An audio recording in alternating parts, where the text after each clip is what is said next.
오늘은 저와 여러분들이 역대상 22장 1절에서 8절 말씀으로 하나님 마음에 합한 사람이라는 제목으로 은혜를 좀 나누고자 합니다. 여러분, 제가 군대에 있을 때 이렇게 세계 사단위 훈련을 하는 큰 훈련이 있었습니다. 거기에 이제 차출이 돼가지고 훈련을 받으러 갔는데 이제 그 훈련 가운데 한 3일 정도를 이렇게 야외에서 훈련을 받는 시간이 있었어요. 근데 그때 이제 또 그 야외에서 훈련을 받다 보면 야외에서 이때 또 지휘 통제를 하는 그 사단장님하고 모여 있는 이제 그 차량이 있습니다. 큰 차량이 있는데 이제 거기에 들어가게 된 거예요. 그러니까 이제 거기에 모이는 사람들은 이제 원스타, 대령, 중령, 소령 이분들이 이제 대부분이고요. 이제 그 밑으로 이제 조금씩 대위, 중위 이렇게 있었습니다. 근데 저는 이제 상병 마로봉이었거든요. 근데 저녁에 회의를 하는데 분위기가 너무 안 좋은 거예요. 이제 작전 참모님이 너무 화를 내시면서 실수를 한 게 있으셨나 봐요. 잘못한 게 있어요. 너무 화를 내니까 분위기가 막 너무 안 좋더라고요. 그래서 막 분위기 무섭고 막 소리치시고 막 혼내시는데 상병인 제가 거기서 무슨 말을 하겠습니까? 저도 주눅 들어가지고 가만히 있는 거예요. 근데 갑자기 저를 야 너 그러면서 저를 부르시면서 어떤 질문을 하셨어요. 지금은 생각이 안 나는데 어떤 질문을 했는데 순간 당황해가지고 제가 무슨 말을 하겠습니까? 근데 대답을 했어요. 근데 그게 마음에 좀 드셨나 봐요. 그러면서 막 웃으시면서 순간 분위기가 180도 바뀌어지면서 너무 화기애애하게 회의가 마무리가 됐습니다. 그러니까 거기에 있었던 대령, 중령, 소령 되시는 분들이 저의 어깨를 툭툭 치면서 잘했어, 수고했어 이러면서 끝났어요. 근데 다음 날이 됐는데 또 분위기가 안 좋은 거예요. 그러니까 이제 제가 어떻게 하겠습니까? 그리고 가만히 있는데 한 30분 정도 되는 분이 저를 가만히 하면서 어떻게 좀 해보라고. 아니 상병인 제가 뭘 합니까 거기서.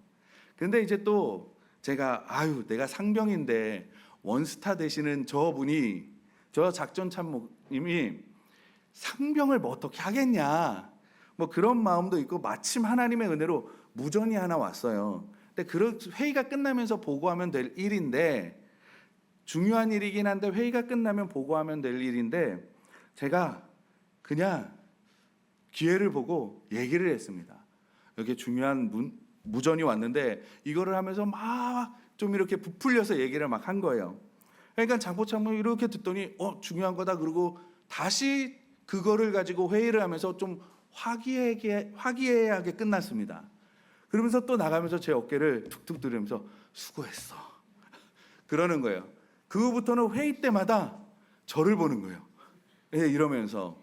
근데 그러면서 제가 느끼는 게 뭐냐면 20대 제잖아요. 알기는 알았는데 역시 높은 사람 눈에 띄면 끝나는구나. 높은 사람이 좋게 봐주면 끝나는구나. 그런 생각을 하게 됐습니다. 여러분, 우리도 그러잖아요. 살다 보면 우리가 높은 사람의 눈에 딱 한번 마음에 합하면, 마음에 들면 여러분 웬만한 거는 다 통과 아니에요? 그래서 우리가 이 땅을 살아가면서도 우리가 나도 모르게 높은 사람의 눈에 잘 띄려고 노력을 하잖아요. 그런데 온 우주의 주인이시고 창조주이신 하나님의 눈에 들기 위해서 세상 사람들에게 잘 보이려고 노력하는 것만큼 우리가 그렇게 노력하지는 않는 것 같습니다. 여러분, 우리가 일생에서 하나님의 눈에 들면, 우리가 하나님의 마음에 맞으면 여러분 우리의 인생이 어떻게 바뀌겠습니까? 저는 우리 영도교회 모든 성도님들이 어디를 가시든지 높은 분들의 마음에 드시는 분들이 되기를 원하고, 더 나아가서 만유의 주인이신 하나님의 눈에 들고 주님의 마음에 드는 분들이 되셨으면 좋겠습니다. 여러분, 우리가 온 우주를 지으시고 전지전능하시면서 지금도 역사하시고 온 우주를 지탱하시고 계시고 이끌어가 계시고 계획을 이루시는 하나님, 온 우주의 문제를 가지고 우리가 하나님 앞에만 서면 모든 문제가 해결이 되고, 우리가 주님께 가까이 나아가면 가까이 나아갈수록 우리의 삶의 문제도 해결되고, 우리의 삶에 있는, 우리 마음에 있는, 우리의 모든 것에 있는 어둠이 자연히 사라지고 물가에 심기운 나무처럼 시절을 쫓아 과실을 맺을 수 있는데 가까이 하십니까? 기도를 해야 되는데 내가 다른 것에 힘을 쓰고 있고, 주님을 바라봐야 되는데 세상을 바라보고 사람을 바라보고 있고, 그래서 일도 풀리지 않고 힘들고 고단하여 힘은 힘대로 쓰고 고민은 고민대로 하고 애는 애대로 쓰면서 내가 해보려고 애쓰며 사는 것을 볼 때마다 저는 가끔 답답함을 느껴요. 안타까움을 느낍니다. 그래서 오늘 우리가 정말 하나님이 쓰시는 교회가 되고 하나님의 마음에 합한 교회가 되고 하나님의 마음에 맞는 그리스도인들이 되었으면 좋겠다, 그런 마음이 있습니다. 여러분, 만약 여러분들이 누군가에게 일을 맡긴다 하면 여러분 집에 도배를 하나 한다 하더라도 여러분 누구에게 일을 맡기십니까? 말씀은 일 잘하는 사람에게 맡겨요라고 말씀하시겠죠. 그런데 결국에 마지막에 결정할 때는요, 내 마음에 맞는 사람을 결정을 해요. 아무리 일을 잘한다고 옆에서 많은 사람들이 얘기해도요, 내 마음에 맞지 않으면요 선택하지 않아요. 사람도 이럴진데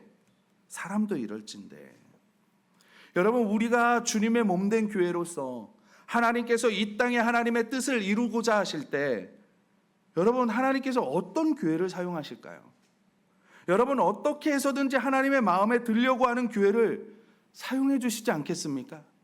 어떻게든 하나님의 뜻을 알려고 하고 하나님의 마음을 헤아리려고 하는 그런 교회가 있으면 하나님께서 그 교회를 통해 역사해 주시지 않으시겠습니까?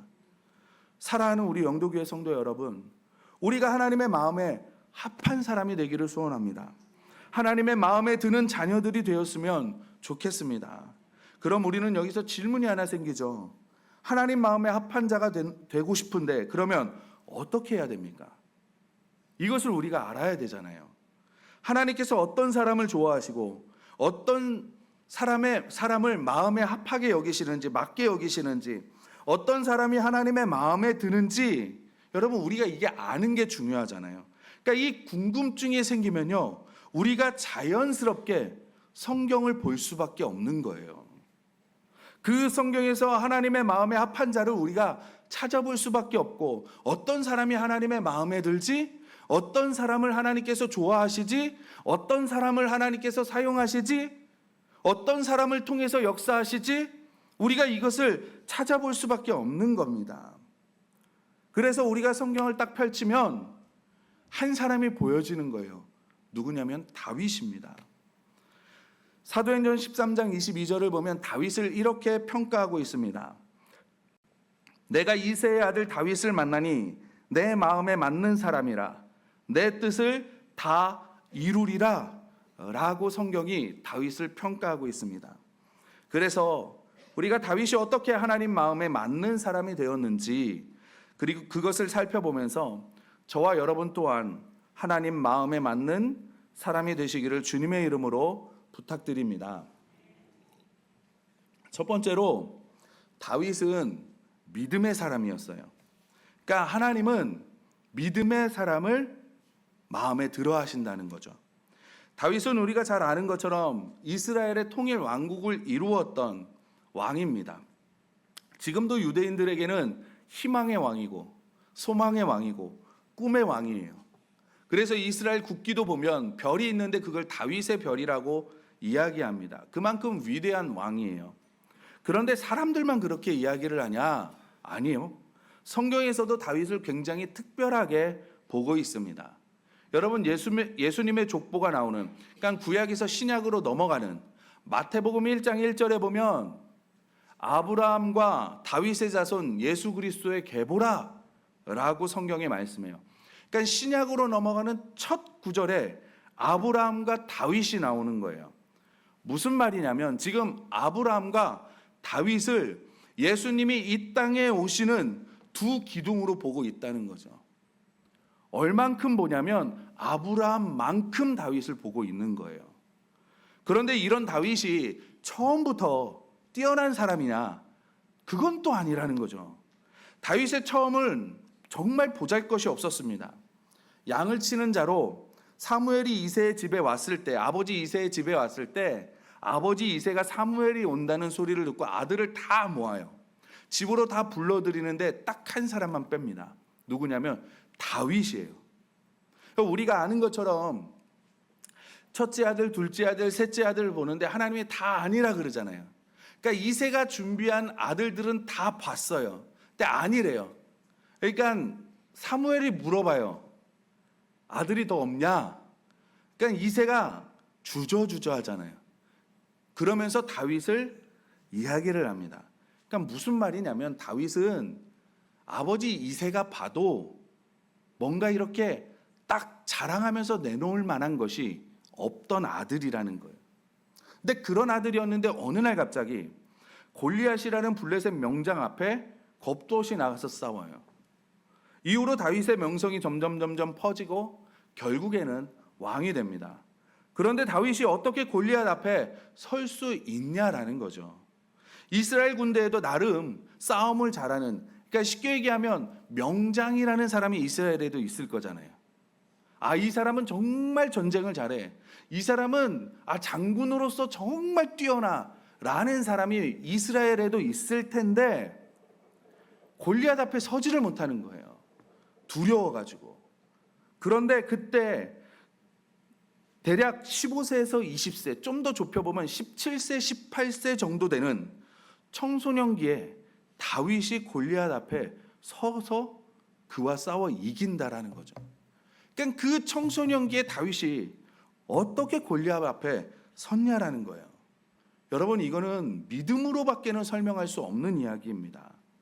골리앗이 하나님을 모욕하고 있을 때 모든 이스라엘의 사람들이, 모든 군인들이, 싸움을 잘하는 명장이라는 사람들이 다 두려워서 골리앗 앞에 서지 못할 때 다윗이 위대한 믿음의 고백을 하면서 골리앗 앞에 나가잖아요.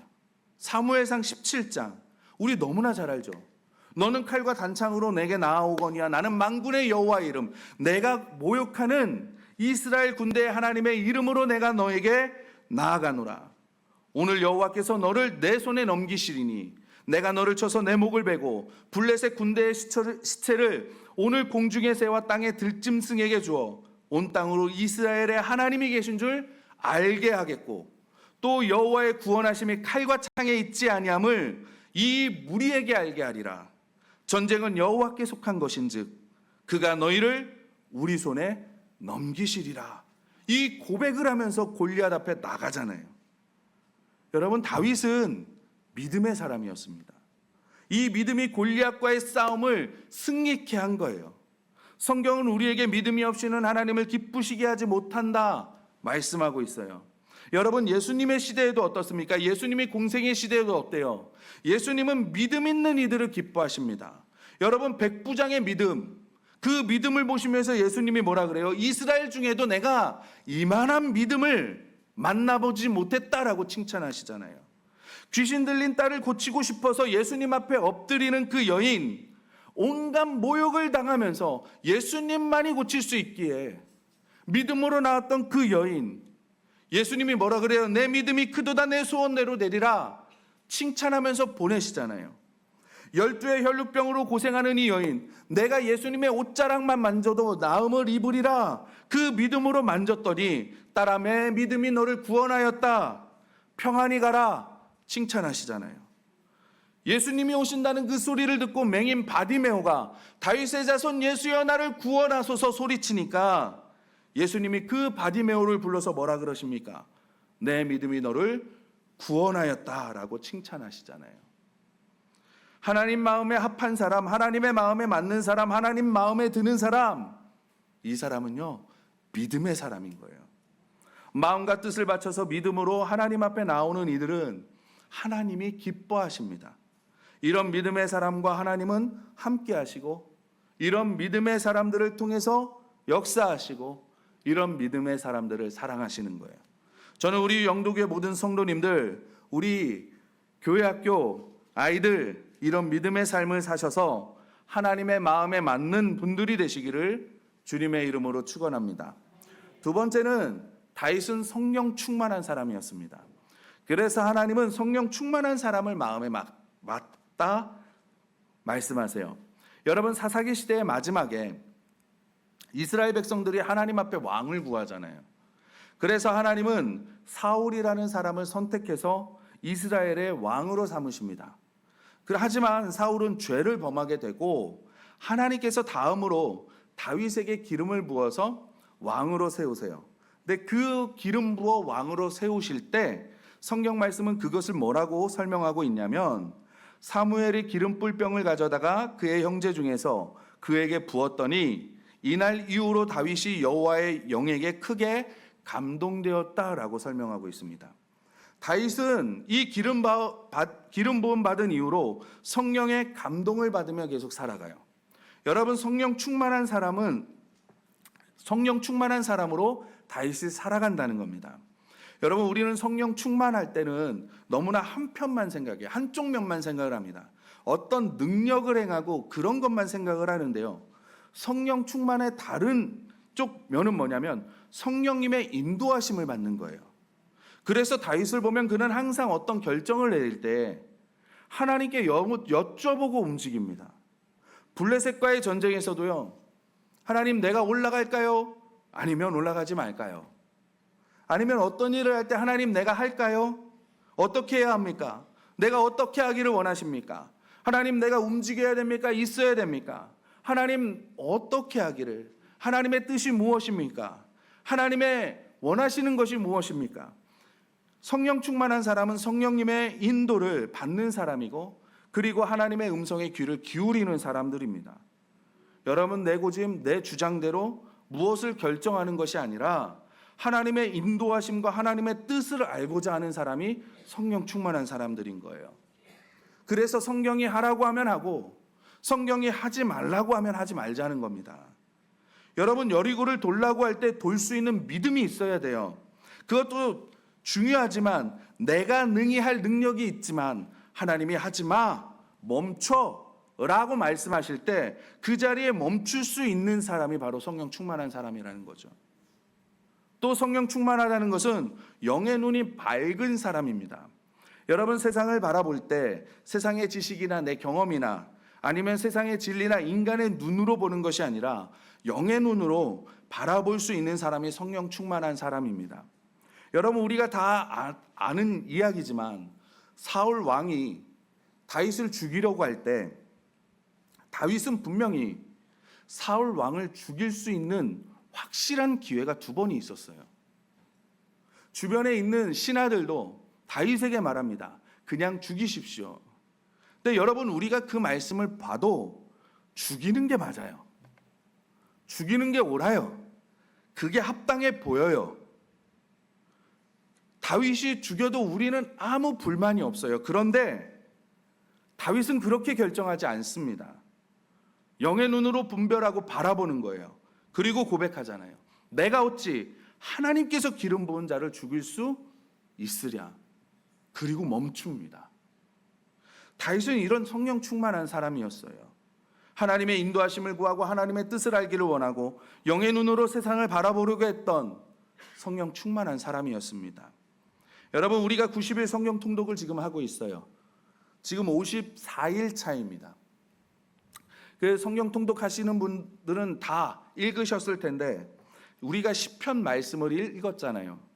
그리고 우리가 다 여러 번은 성경 통독을 안 하더라도 시편 말씀은 우리가 많이 알고 있잖아요. 그 가운데 우리가 다윗의 시편을 좀 읽어보면 마지막에 결국은 어때요? 여러 가지 말을 해요. 저주의 말도 하고요.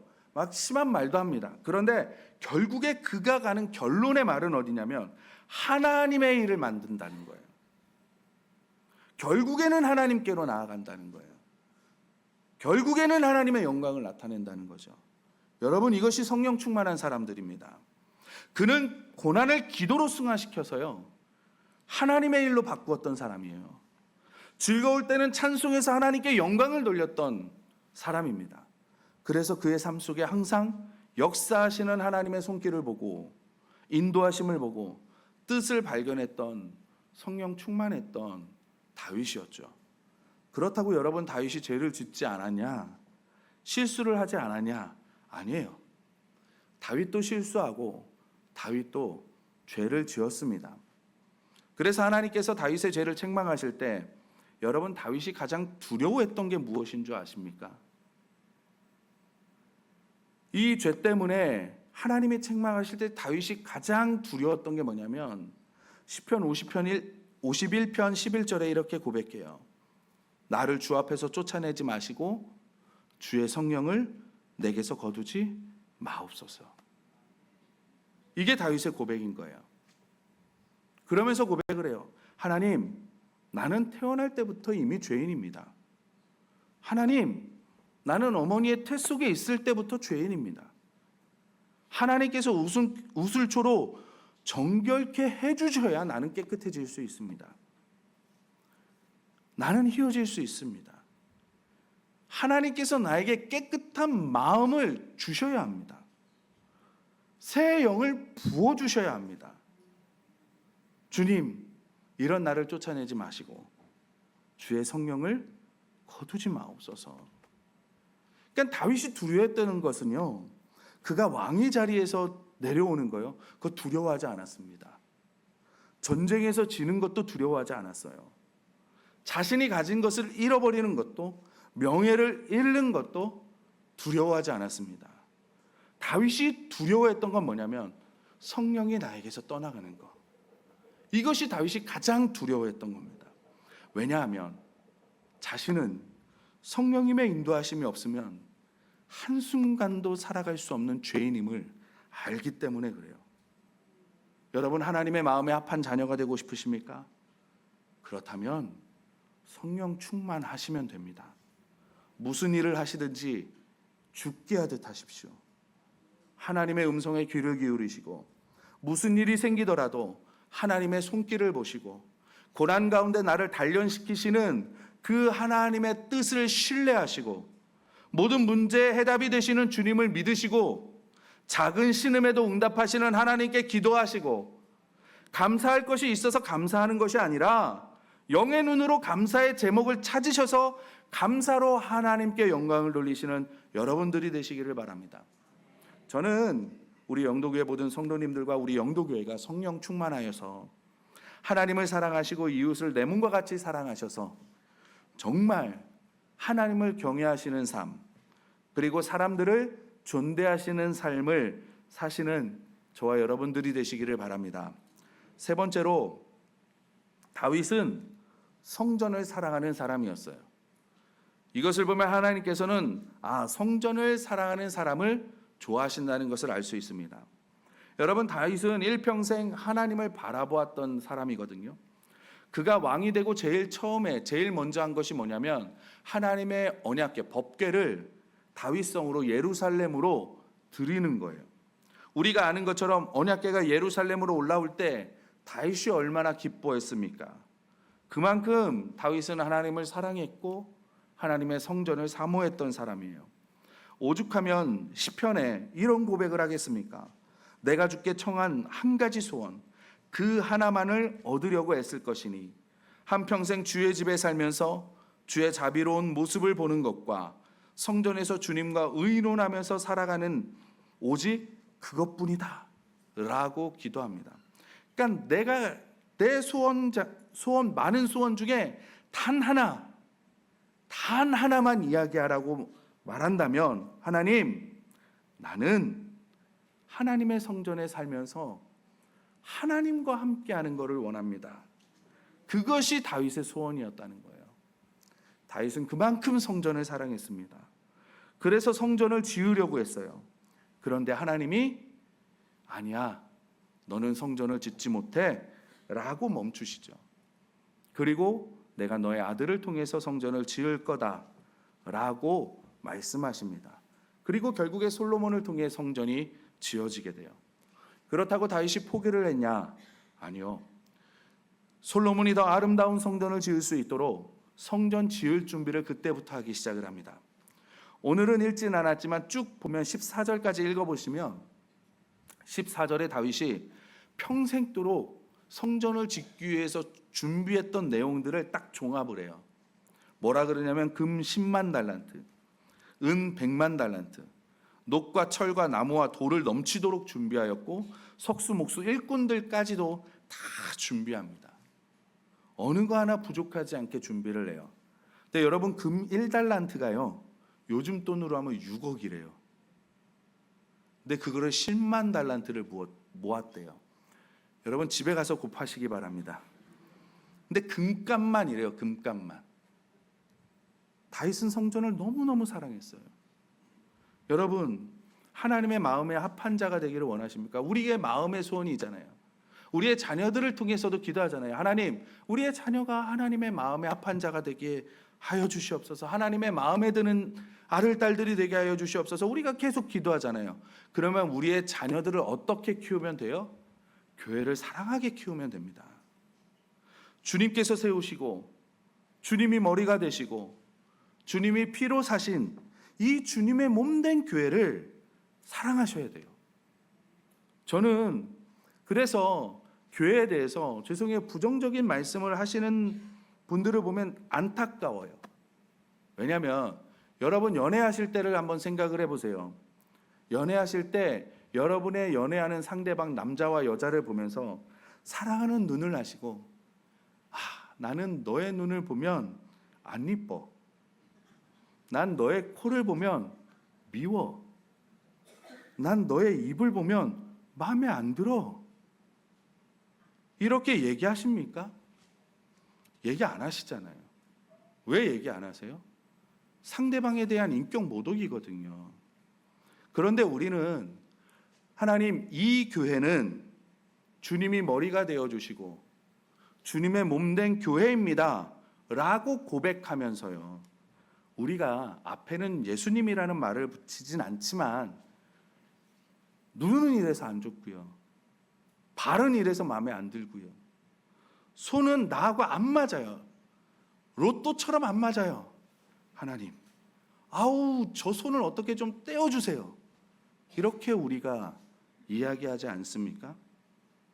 여러분 그 이야기를 듣는 예수님의 마음은 어떠시겠어요? 나는 교회를 사랑하면서 나는 당신을 사랑합니다. 그러나 나는 당신의 눈이 마음에 안 들어요. 코가 마음에 안 들어요. 입이 마음에 안 들어요. 여러분 이게 바른 말이라고 생각하십니까? 아니잖아요. 제가 전도사 때 어떤 성도님의 고백을 들었어요. 전도사님 신기해요. 뭐가 신기하세요? 물어보니까 저는 컴플렉스가 있습니다. 그러니까 컴플렉스에 뭐가 컴플렉스세요? 그러니까 저는 눈이 컴플렉스세요 라고 말해요. 근데 신기한 게 뭐냐면 내 모습 중에 가장 이쁜 게 뭐냐고 남편한테 물어보면 눈이 가장 아름답대요. 그래서 제 눈을 보고 결혼할 결심을 가졌대요. 신기해요 라고 말해요. 그래서 저도 그랬습니다. 맞아요. 눈이 가장 아름다우세요. 여러분 우리가 사랑하면 다 이뻐 보여요. 우리가 손주들이 이쁜 이유가 뭡니까? 사랑하니까요. 여러분 하나님의 마음에 합한 분들이 되시기를 원하십니까? 하나님의 마음에 맞는 분들이 되시기를 원하십니까? 그러면 교회를 사랑하시면 됩니다.